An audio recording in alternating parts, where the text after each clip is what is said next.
edition make us part 2 Ola Madina and Yawaha Moniguswa Moshe Mamika was say digital channel near 514 be here on Facebook and YouTube so na BBI HBA so one near air cost baby Adrian and the Bia Mecan near Bedi upon ding a home and common and who ya papa passe a brown near Becca near what's a year I be my upon dino SC na ya didn't content yamin na enkofa how bia enfam reye cholera yare na na egusua ye bohu de hro sane ye be ya be hu hia tie nyina be bo ye ho ban ye free cholera ho na enkofa how bia enfam reye sebi se wo kakra bia da wo bank account ma be pese wo de be ye bibie hia na wonfa nko ma doctor fo ana se wonko to eduro e ma nensa ne mu no ejepade bi wo ha opesa odi ya ne nyina aboa eno ene yeguso a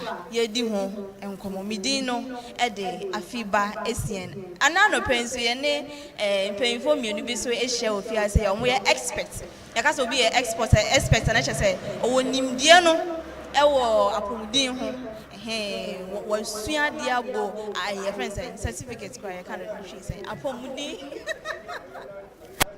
Mr. Ma, what's me, my pressure for you? Anyway, you know, your barber to us the cholera and come and then nominate Madam Ajua last week, Muhuno, Madam Ajua Dofo Amwa, or yeah, health promotion officer, and Yanya Hopo, new person, I was said so, or no, Judith Donko, environmental health and sanitation unit, I work at Post Metro Hayana, Odi Nijuma. No paying for me, you know, more about cholera home and come on now, you say, a boy who buy a free sire and I can't go for her and come pay for Mamma car by higher postal TV. You want car by near San Sudamasi.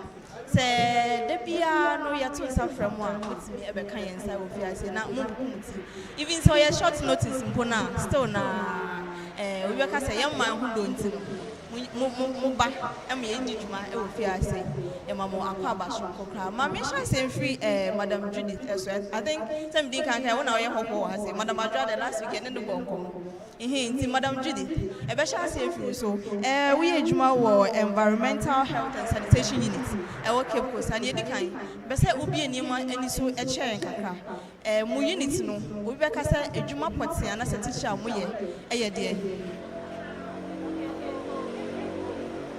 Environmental health and sanitation unit.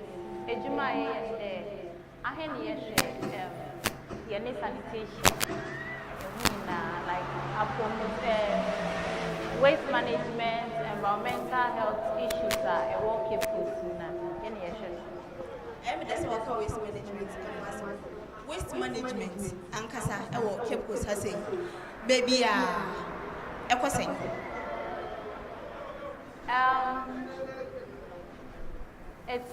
It's not all that good. I'll be truthful here, but we are doing our best.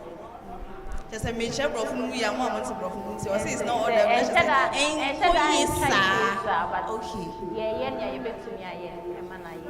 Yes, started from Nyamubetimi ayamana ye so far enema bensa na obetimi akasa mu de agu akwema eboa ma waste management our region mu and as a Cape Coast say akoyi. Okay, so Cape Coast environmental health unit. So mami making correction we have Cape Coast environmental health unit and then we have waste management department. Okay. So we are two different departments, but then we work hand in hand. Yeah, together. So environmental health unit.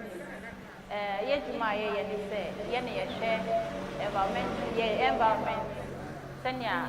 Apomudi, like the cleanliness of our environment, the sanitation. I work Cape Coast, and you know, we have offices, our work field, your call field on a daily basis, your call house, your friend domiciliary inspection, your call if you call share, say baby, you're okay, your call, your chop bars. Like eating premises, natural bars, hotels, you call inspections, they make sure the order. And then you call amount of fees to make sure the order when it comes to cleanliness. So that's what we do. And we also have yeah prostitution. So obi a yeba ofie na ofie entwa yia say cleanliness no enye yia yeba yebedi kan aboko yebema ye fe bi instant abatement nti yeba ofie na ho no enya efi bi wo kwa yebema wo yie si ho no instant say ye ka na wanya na asotwe ne so aba so they two things nti yebetimi akasa mu na mo ye tankas na tankas of adwuma no yeah first not like we are still the same we are near sign yeah town councillors na mo twa so aye ne tankas we are still there yeah that's so ho aye adwuma bankrofo say nanti ase ye mu wo system ni asa mo ayira yeah that's what they son of but yeah adwuma no we have a little challenge. Your challenge I want to say. What's the first no? Na kofo ewo ejumani mu. Environmental health officers we were many. Inti no ofa ha ebi wa ha. But sisi anu ye no. Sisi aye dodo no akofo. Inti no ama ejuma no kepo sinso so. Inti yemfa say e wo se ye hia nipa be 30 na year ejuma we are not even up to half of it. And no ejuma ye be all right, but then to cover all areas no eya na ye dey mind, but ye go so although ye dey mind, but we are still doing our best. Mo go so amoye ejuma no na me chade baby ayeju ye betimi aka say emia bebre a e wo Cape Coast no omo ebe for mo so say eba no cholera afemu ana so say obetimi aka say baby a akwakoju no still na your risk say cholera ebetimi yini tie obe when it comes to say eba no cholera cholera no dey na deba your sanitation ya if the sanitation e poor and anything officers will feel that we are ensuring that sanitation issues will be solved. But we've done it before. Yeah, we are solving cholera issues. That was, I think, last year. The cholera issues are a you share my suchai. So it's any news in my and I give the America because you're trying to know a buy hard. No. Say you saw so empty. And I am in charge of new government now, or this monthly cleanup exercises and to say and also airborne every month they clean up it's helping to like eradicate the sanitation issues now so cholera issues we are even trying not to let and come back. That's what we are doing. We are trying to say we are preventing. So that's it. Okay, Madam Judith, me so I watch. Na Sunday you say preventing cholera na emba. It say you a monthly cleanup exercises. Me personally, me of the view say any see a train ma some month me koju and Sunday you dey atu you also say yes you put him. Also dream say. Yeah, any say a train we have 31 days and now we are over now 31 days no and so we also have CCI officers go around that we are in a process of establishing a sanitation court assembly so CCI no you call field that first na you call field you catch your no one bit here it takes a long process as you work you prosecute too. But sanitation court number assembly so say a say month and Brahmaya clean up and also officers we also liaise with assembly members to do communal labors or the community and like maybe in a week or two assembly members in able to be on my back near clean up areas and to know aside the officers eco field on a daily basis to prevent issues near woman yes I am communal labors once a while with assembly members to prevent it and also we do the clean up exercise so na so you understand say in a month we do like outside officers then they are a daily thing. We go to the field on a daily. But clean communal labors no and no maybe a week thing or 2 weeks thing as I do an clean up exercise. So and na you say okay. So far no areas being and the worker because I say I'll say a year hot spots say ban poor sanitation. Okay, so right now I think last month or so we had impromptu inspections. Okay. Those places now open defecation more. It was beaches and for those places we did. So those places no necessarily a hydrant almost because at one point they are most of them don't have toilet facilities and most of them practice this open defecation. And you know, and no na try say best one for now. And no na so impromptu inspections on those places on a regular basis. Stop them. Make us say we have people we are processing to court because last month inspection we went to meet some people doing it in the act. And because what and so you can say because you can't you bought the rule they are still doing it. They say I such in a and no so that's what we do. Impromptu inspections on those places. And now for judging, like when those places say because they are really crowded. And you know, mass sanitation issues we have found why they can come out. Now, obviously, we say much more in position. Now, 1 day, 3 days maximum. Now, I'm on a number. And you know, and also say as I say, police.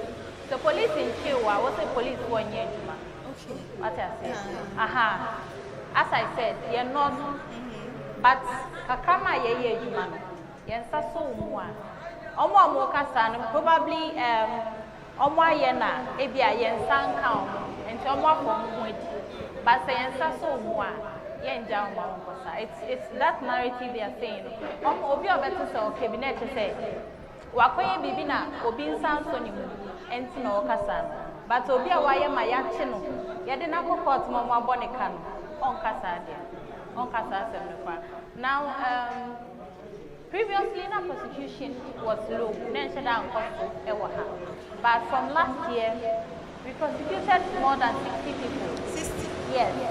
We have a lot of people I am prosecuting. And see, if you go in and ask, you get some people, say, and those people that we prosecuted, they are really helping us. Okay. Or to make a training area, hey, who come better you? They find people 1,000, 2,000. Yes, and so we work a crab now for any 1,000 citizens. And to those giving that narrative, they say, and I tell fine position.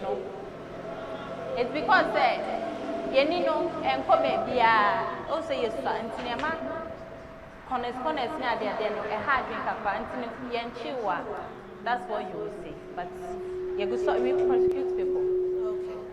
Madam Adjama Brown, and Yadi can open defecation as well. Say, and also so can Nema and mass sanitation, especially coastal areas. Apart from no. And no one bears any bit me consider as a common cause service me among cholera and coastal areas.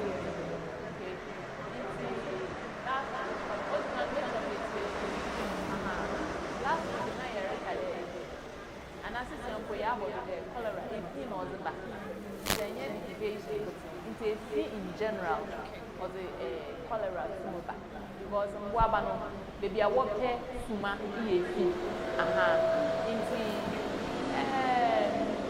the boy here now with Zizi. Madame Casson or care there, town councillors, no one does, Wosa. Into your best yen paying for there, Uncle, one for councillors, no be brave.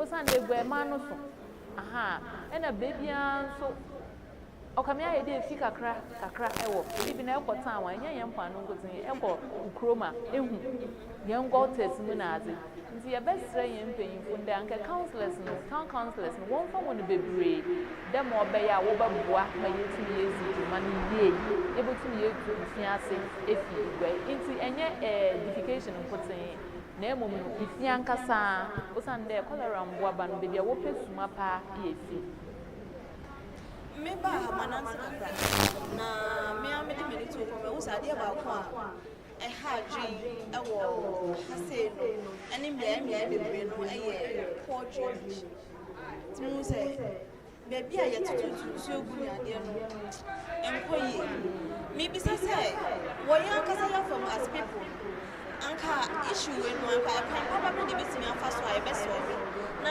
enko escalate anasa enko fa asem kase bia nfa ba okay into more say there drainage system no ono no ye bo so municipal fo won etam mu e wona wo betum where wa hwe there oh god say ye insu no ko ana insu no mba moto de bi insu nye insusam aha because we create gutters bebre wo hono na se oyede insu ye gwara insu no senoko na insu na oba na ye inafa insu no be den wa akọ enwu de se yesi insu to brima drainage no okọ kama aha because enough insu wo hono ma opia ma ye fifie ni nyina ma oyede okọ aha inti ye boso Ghana water fusu wo ndem na ya aka de won bra na won be hwe ma he insusam last week na muka bibi there say wo botuma anka won tro proposal anka ma ban what kind of then boreholes na get the whole of Cape Coast eko baby ebia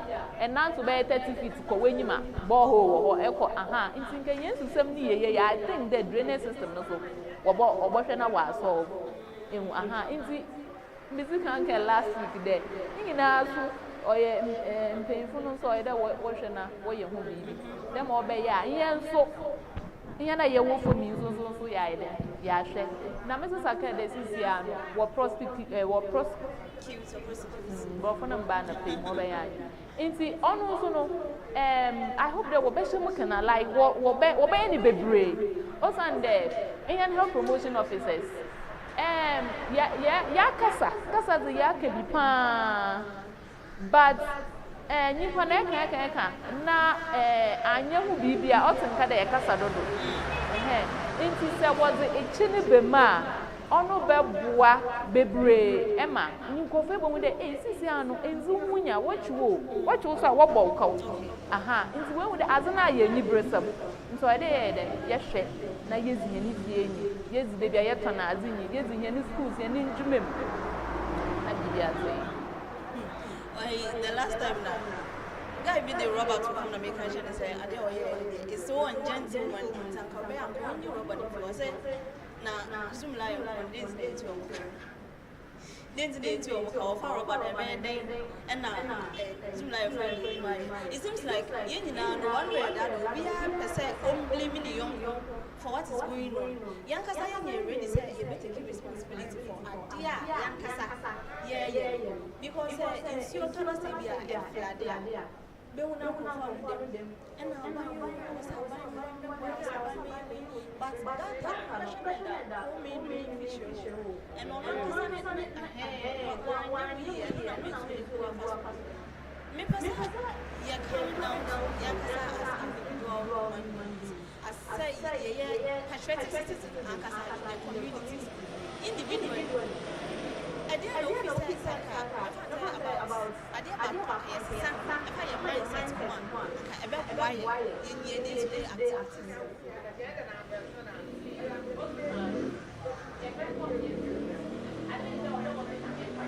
Okay.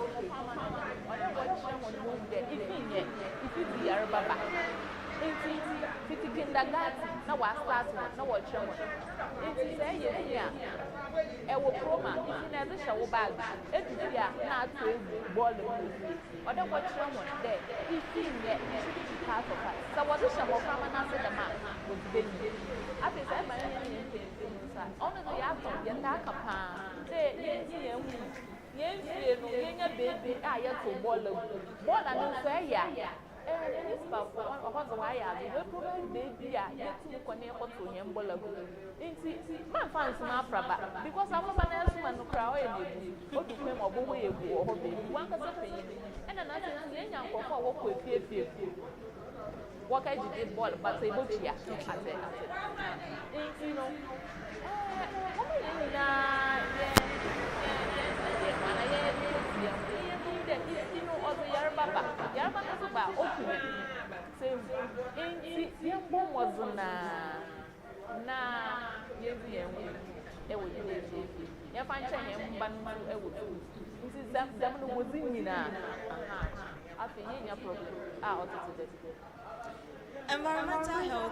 Environmental and sanitation.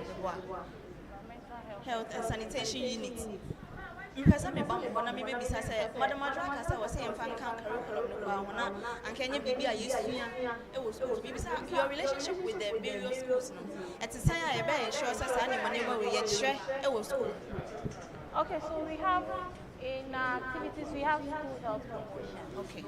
So yeah, education I would do. Sometimes. Yeah, education I would do. Since you have obey one sanitation, obey environment.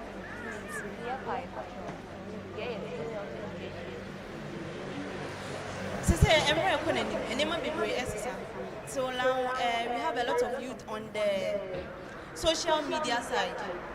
So no maybe anka ekwa so ni betimi dey social media no pushes attitudinal change measures we no nanka akọ emapunu teacher o muchi nwa so if some nya o kana say like you know these kids are familiar with the social media yes. So we should encourage yemfa ye juma na ye di yemma social media no so enka. Okay, so we do a public sensitization. Okay. But the social media part is not really. Okay. Sensitization or radio so your point is noted. Thank you, Mati. Oh, Madam Adra, Miss Ambro. They say you can't courses no name. You can't ever pass a baby of banana if you look na emba yembra sometimes for you and water na obi akwakunya cholera yen communities, various communities now yen various chips compound clinic impo polyclinics impo are they well equipped omo wonyema na ebeboa me aso sa cholera anu in term asan as spreading. As for health, like the basic problem, your boy, also under the situation, I will wear and chip zones, your training nurses now, then your mom equipment are what be Jinado, say you covering the start, and that's a obese a fit and a original and a back. Initially, Yankado a cholera. Aha, fine. In see, obese situation also the mobile. Yes, you may be yama. Then you sample, yeah, stable in panel. Then you sample, yes, you could do to near Papa today. Nipan any situation or a cholera. Aha. In see, your boy, you should stop really basically your boy, your man to see, them obey us. Situation a cabana de ma, you to master one. Quick one, young H names and Wakai, so Ubinia cholera in Tampano, and I said immediately, I didn't also as a person, some our hospital. In today, I am inquiring then obey a Bubiana ORS information, especially the BBC is okay. Obiana ORS information. It's ORS message. I could come up with it, and after 1, 2, 3, age 1 and 1, 2. In some ORS, not Saturday, error. Say it's the ORS, and crack. The one down was on the walk. And I beg this man, after hospital, be an clinic, be an children, be your bed. Now, would be our was the bubble.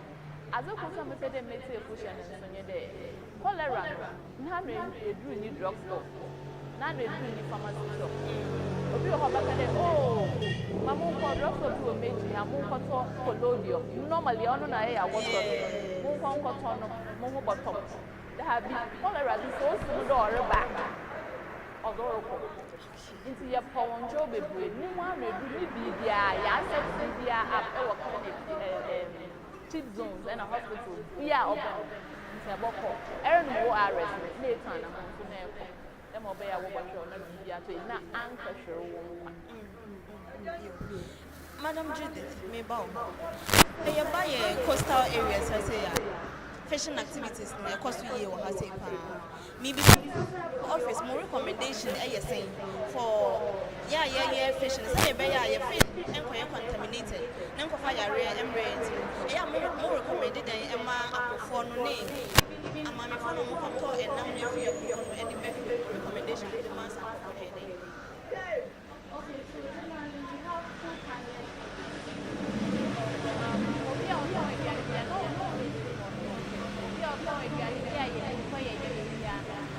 you are required to obey food and vegetable.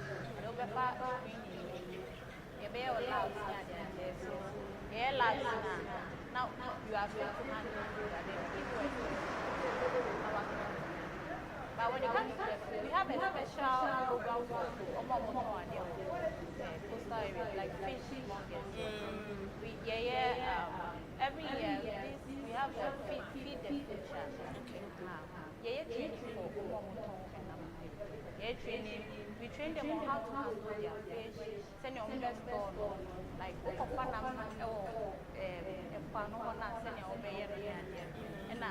how keep you area. So we do a training for them. Mostly a call markets. We gather them and we train them on test no so e dey nema be na mo hwe. Okay, so we do typhoid and heavy.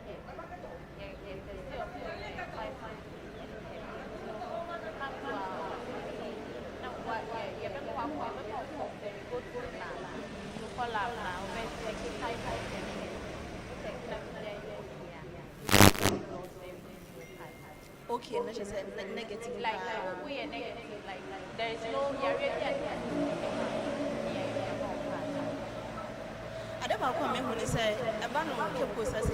especially during the festive season. Kona bia obefa bia ya to adwano. Kona just a one p. Kona bia obefa bia to adwano. Sa enkrofo no. I don't know. So mu nyina no omo o ma yes test ni bi omo hwehwe omo fi ana so say mo ya den test who say sa enkrofo na omo ba system mu fufuro. Omo meto contaminated adwane mama. Okay, so what we do is when it comes to occasions like that, officers use the food specifically for food and that. And so, you call Omo with your name. You better we start a procedure to stop you from selling. Who will be not safe is the same procedure to stop you from selling. And also before when it comes to the expo and answer open part in the expo. We will ensure that we go through this process. That's when it comes to location, screening, inspection, specifically for food handling, because this person is coming around and okay, that's good. You see, Madam Madra, Manisa, and Brown Chavio. You didn't say as an individual, say, we are cholera now.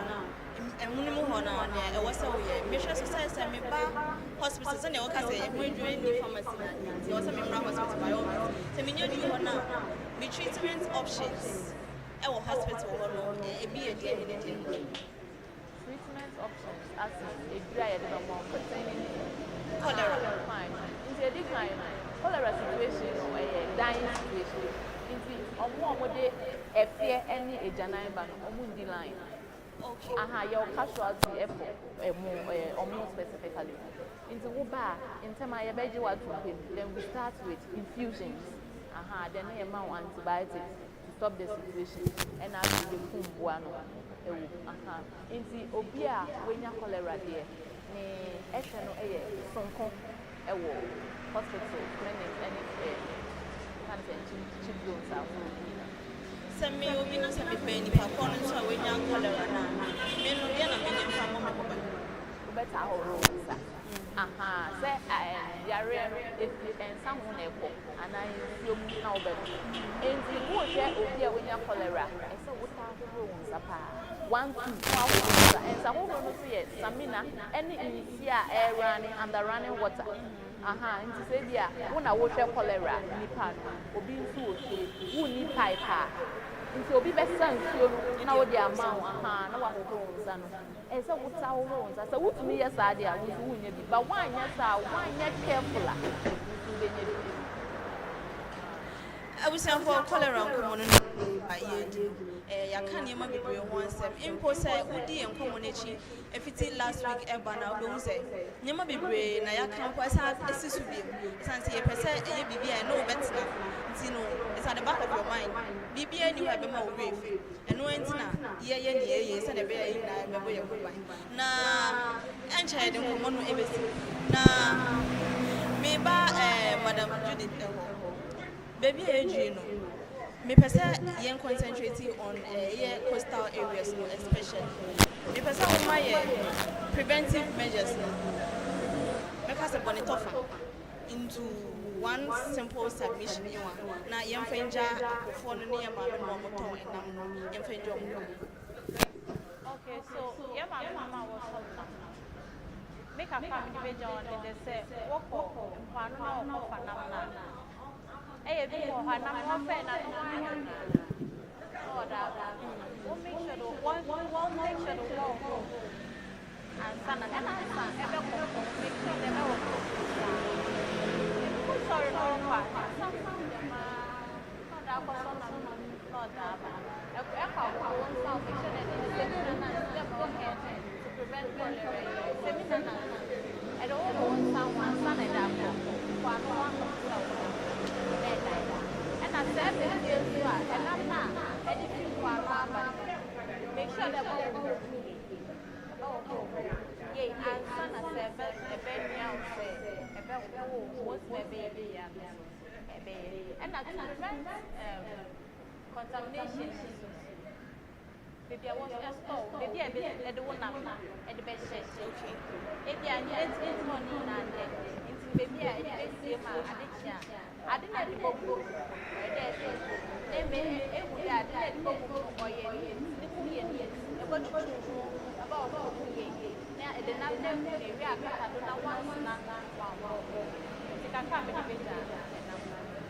Madam Judith said that Madam Majua answer na maybe for your last words person maybe say obinya cholera is it automatic say obesa any bi ananso say ne hoto na ne ho ato no say bi another situation e be trigger na mananya cholera malaria na say freezer ntonton be ka obi say botu na nya bi is the damn na cholera say we treat so na example na everyone san who fit get another once maybe get say jana bi a cholera wo mu no be to waste band so le be san say nya bi into ni na e keji na there o ile ye ko ni san wo no ye fanye e wo covid be na o ye djuma ye zanga into yen san ka fa ko mu ban san wo at least city abra ba bota kesi yen fan san wo ni yen ni say yeah the mana ye boko san the cholera enya ndede what's echina enzunya san say echina wandi unia besan so enya biem yo enti ansama ena mpemfoi omode ababedan ye nyina ye momode say ye bebo ye moban we wa fo media na me so me media me sure say cholera no ebe unity ewo baby ayete na mum ye nyina ye bekoso aboye moban efi cholera ene yare bi a efi ede ba efi no enya de o se so ewo ye kotem na say efi emu na ede asem ni kwa kwa bre say ye cholera say typhoid say bibia nyina ye efi prevention is better than cure we need not cast as a transfer Enti ashafo ha na edi cholera komo no eba besi na no ye dwumadi no bi beka say super packed ye wonyema bebre ya hyehye aye de bre etefo nti ye hye mo say mo beka so ani at na Coastal TV Community Connect and de na ye Tuesday enye Friday nti ye nyina ye momodin say uni Coastal TV ebetina say wonya link no Facebook and YouTube so ana wa che na obi anso enya ne chefa e wodwumadi a ye di midi no eye afiba esien ene no ye ne Madam Adjoa ene Madam Judy ena ye no mu edi nkomo ma me fa seda ema Cape Coast Sub Metro Health Directories omo na omaso ya sen say ye mfa dwumadi emfa embre ahwefo ne amansan nyina ne nsan so fa seda ne bi ema Ghana Health Service omo na omaso ya sen ye de sa health section we ye de abrem yes yes obekọ so ana oni ya tena ye twa ye ho abasisi a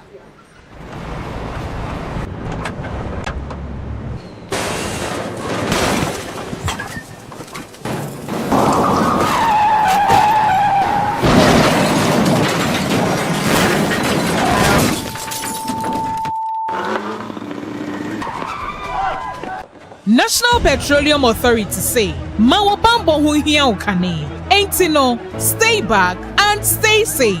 National Petroleum Authority, ebo bibia kokose, se fuo tank enya kwenshia, ne dania,